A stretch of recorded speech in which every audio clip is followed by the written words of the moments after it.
Puis c'est un sujet qui t'interpelle beaucoup, ça. Ce nuage noir, quand on parle de sport de contact, de commotion cérébrale, et tu dis que depuis quelques années, on a aussi oublié de parler des points positifs qu'il y a dans ces sports-là. La sécurité est l'enjeu principal du sport depuis quelques années.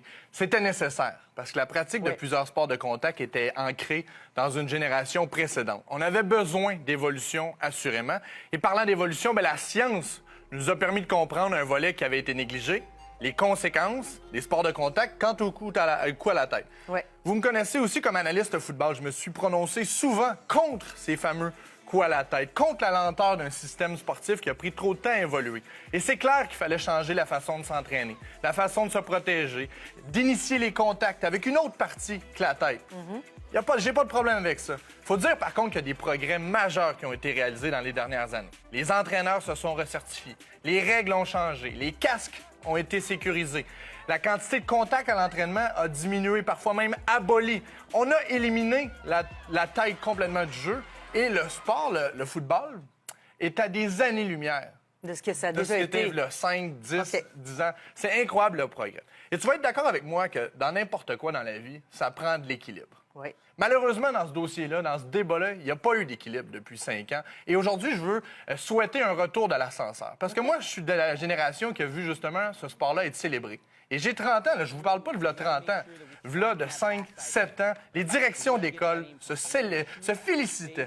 Bien, on avait trouvé là un système qui accrochait les gars à l'école, Exactement. les valorisait, les motivait avec le football. Je suis content que tu dises ça parce que le football n'allait pas simplement bien à cause des Alouettes ou du Rouge et Or. Ah, non, non. Puisque le sport était un microclimat de la société. Des jeunes de tout physique, d'antécédents, des situations socio-économiques différentes. Il y avait des nerds, il y avait des petits bums, il y avait des gars un petit peu plus grassouillés. Tout le monde trouvait son compte. Tout le monde place. trouve encore son compte. Je sais même pas pourquoi je parle au passé.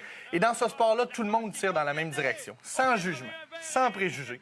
C'est un sport qui demande une rigueur militaire, qui enseigne la discipline, le respect de l'autorité comme aucun autre sport.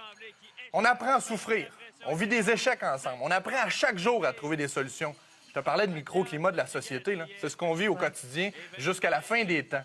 En plus de tout ça, il y a tout le volet académique qui a été laissé de côté. C'est le sport académique par excellence. C'est un sport qui a vu des centaines, des milliers de jeunes graduer du cégep, de l'université. Ça aurait probablement jamais été le cas sans leur passion pour ce sport.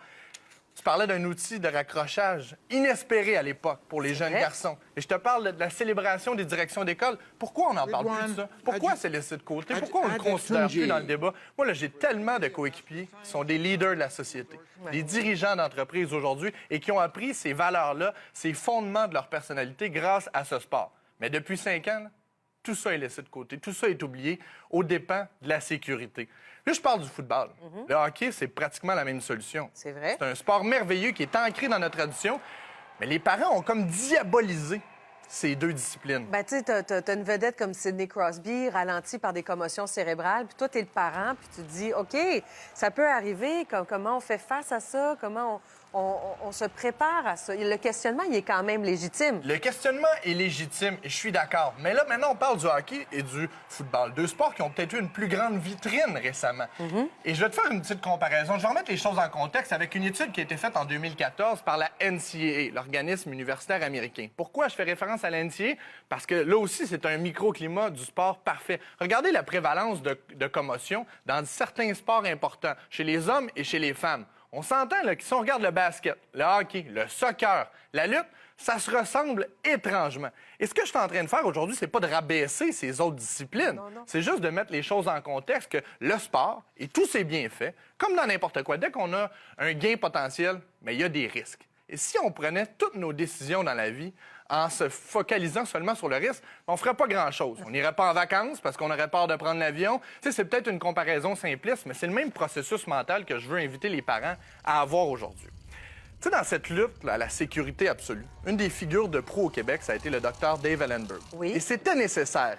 A fait des contributions importantes à ce dossier-là, mais en même temps, lui s'est exprimé en faveur des sports de contact, mais de façon modérée. Et ça a eu beaucoup moins de visibilité que le reste. Il parle de lui comme parent qui n'empêcherait jamais à son garçon, à sa fille, de faire un sport de contact, en autant que ce soit bien encadré. Et la réalité, c'est que l'encadrement est là maintenant.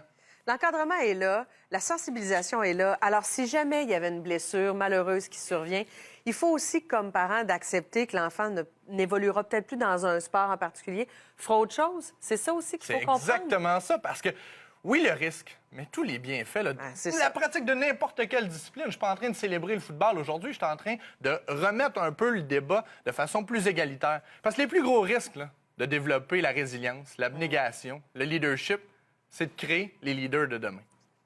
Bien, ça, c'est un risque qu'on veut prendre. Exactement. Oui. Merci, Charles-Antoine. Merci.